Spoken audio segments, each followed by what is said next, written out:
Most már lehet. Megnézzük azt a nyomot. Jó. Dob. Megad. Megad. Hol a piroság? Megad. Megad, mi is megadjuk. Hát miért nem? Miért nem mondod ennek a hölgynek pénzt? 10-et. Na mindegy, tegye be, és aztán meg is megadtuk. Uram, megad, kiegészít, és ön dönti el, hogy nehogy eldobja maga a nagymaga.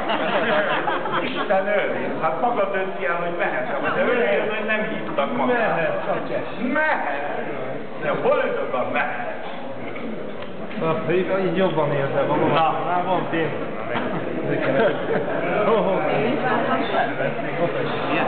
Asszonyom, megjegyezzük, hogy milyen lapunk van, és oda tesszük előre.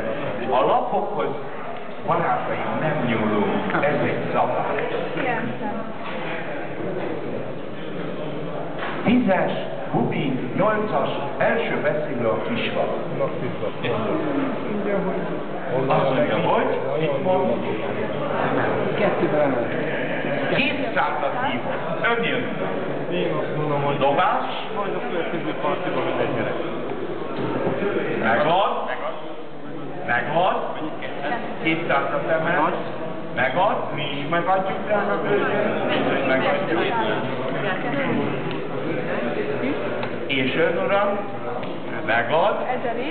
Ezerig, azt mondja? Ezerig.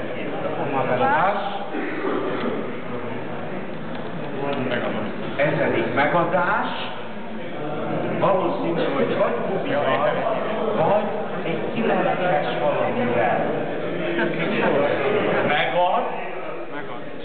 Még egy megadás, miután nagyon sokan vannak a partiban, mi is megadjuk, de csak azért, mert nagy a pont.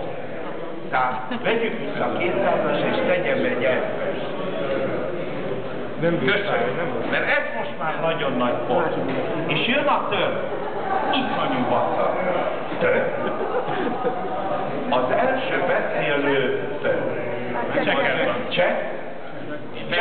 Csekk, mi is csekkoltunk, és az úr is csekkol. Nem. Akkor nem jó.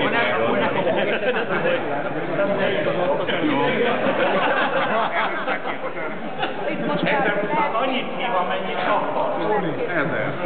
Megint egyszerűen hívott.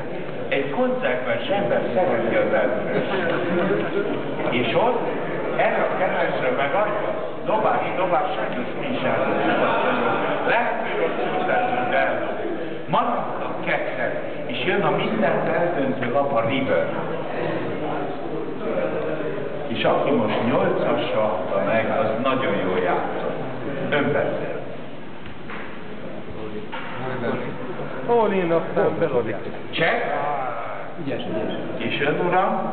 All-in. Hoppá. Nincs neki annyi akkor. De. Gól! Megadás! Showdown! Mutasd a lapot! Aha! Sor! És a Hubi jött, nyert a 9-es, 7-es, mert sora van. Már sora volt az úrnak, erre gondoltam én. És nyert. Az nem volt megadva. Azért nem volt